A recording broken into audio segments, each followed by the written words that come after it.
एक वीरेंद्र सिंह जी भी हमारे साथ कार्यक्रम में जुड़ चुके हैं। वीरेंद्र जी, ये जो ममता बनर्जी की स्टाइल ऑफ फंक्शनिंग है, ये कुछ अलग किस्म की नहीं है?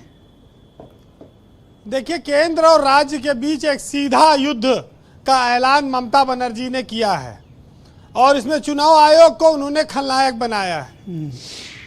एक नारा आया था कि दीदी ओ दीदी, फिर आया कि खेला होबे, तो खेला भी हो चुका है और दीदी का भी मामला इधर फिर गरमाया हुआ है। लेकिन इस बार बंगाल का जो चुनाव है इसी साल होना है और इस बार बंगाल का चुनाव सीधे सीधे एसआईआर प्रक्रिया पर लड़ा जा रहा है। 1 करोड़ के लगभग वोट बंगाल में कट रहे हैं और ये वोट अधिकतर माना जाता है कि टीएमसी के समर्थकों के वोट हैं, तो बीजेपी को इससे फायदा होगा। कोर्ट में भी मामला गया, ममता बनर्जी वकील बन के भी गई, लेकिन कोई अभी तक उनको राहत नहीं मिली है।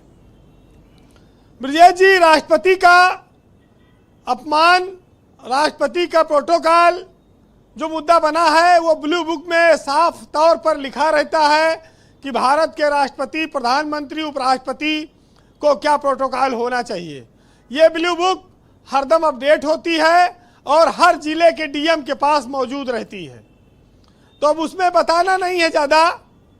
लेकिन चुनाव का मौका है, ममता बनर्जी धरना प्रदर्शन में लगी हैं, राष्ट्रपति के कार्यक्रम को भी उन्होंने इग्नोर किया।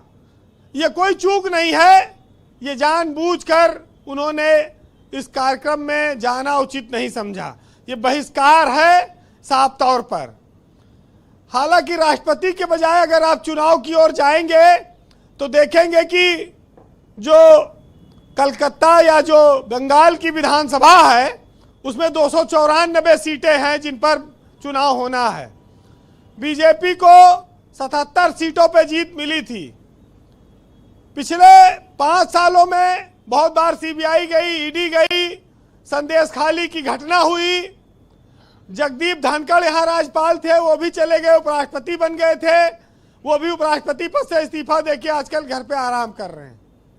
अभी बोस साहब ने भी इस्तीफा दे दिया वहां से, या वो हटा दिए गए, जो भी रहा, चले गए। लेकिन आप ये जान लीजिए कि अब बंगाल में सुई भी गिरेगी तो मुद्दा बनेगी। अब चुनाव की तैयारी में है दोनों लोग आमने सामने, और देखिए इस बार गेम चेंजर है इस मामले में एसआईआर। तो जो भी जीतेगा, देखिए पहले लोग प्याज के महंगाई पे सरकारें गिर जाती थी, बेरोजगारी, अपराध, तमाम सारे मुद्दे होते थे। अब की बार एसआईआर मुद्दा है चुनाव में, और एसआईआर पर पूरे देश में आज तक कभी मुद्दा नहीं बना। आज़ादी के बाद से पहला ऐसा राज्य है जहां एसआईआर पे जीत और हार होगी, ये भी आप ध्यान रखिएगा। वैसे ये बात साफ है कि एसआईआर में काफ़ी लोगों को परेशानी हुई। इस परेशानी से बीजेपी भी काफ़ी घबराई हुई है, क्योंकि इससे नाराजगी उभरी वोटरों में। जो ममता बनर्जी के खिलाफ एंटी इनकम्बेंसी थी, तमाम घोटालों की बात थी, वो एसआईआर ने एक तरह से कहा जाए उस पर एक परत चढ़ा दी। लोग जल्दी भूल जाते हैं यहाँ चीजों को, अपने कष्ट को याद रखते हैं। जी वीरेंद्र, तो एसआईआर ने बीजेपी की मंशा पर बहुत बड़ा पानी भी फेरा है, और इसका परिणाम जब आएगा तो दिखाई पड़ेगा। लेकिन इतना जरूर है कि ममता बनर्जी कह रही कि एसआईआर एक विनाश का खेल है और हम चुनाव आयोग के खिलाफ युद्ध का ऐलान करते हैं। ऐसे ही भाषणों से, ऐसे ही आंदोलनों से वो चुनाव जीतती रही, 15 साल से वो सत्ता में हैं। लेकिन एक बात बड़ी आश्चर्य में है ब्रजेश जी, और बड़ा धर्म संकट है कि भाजपा ममता बनर्जी का विरोध करे तो करे, कांग्रेस कैसे करे। कांग्रेस को दिल्ली में ममता को अपने बगल में बैठाना भी है, और बंगाल में जाके छुआछूत का रोग लग जाता है इनको। अच्छा, तो ये, हाँ, वहाँ दिल्ली में तो गले लगाते हैं और यहाँ कहते नहीं इनसे दूर रहो, नहीं तो हमें दांत खाद खुजली वाला रोग हो जाएगा। तो ये बड़ी समस्या है कि बंगाल में कांग्रेस न ममता के साथ रह पा रही है, ना ममता सपोर्ट कर पा रही है, ना विरोध कर पा रही, जबकि सपोर्ट वो लेती है। जी तो फिलहाल कंक्लूड करें जी। बंगाल का सबसे बड़ा शहर है कलकत्ता, और कलकत्ता की चमक धमक, कलकत्ता के आकर्षण पूरी हिंदुस्तान को अपनी ओर खींचता है, और छोटे गरीब अमीर सबका शहर है कलकत्ता। तो फिलहाल बंगाल के हालात पर एक शेर सुनिएगा कि बंगाल किन किन संकटों से उबरा और चला है। कि पूरब देश में डुग्गी बाजी, फैला सुख का हाल, और दुख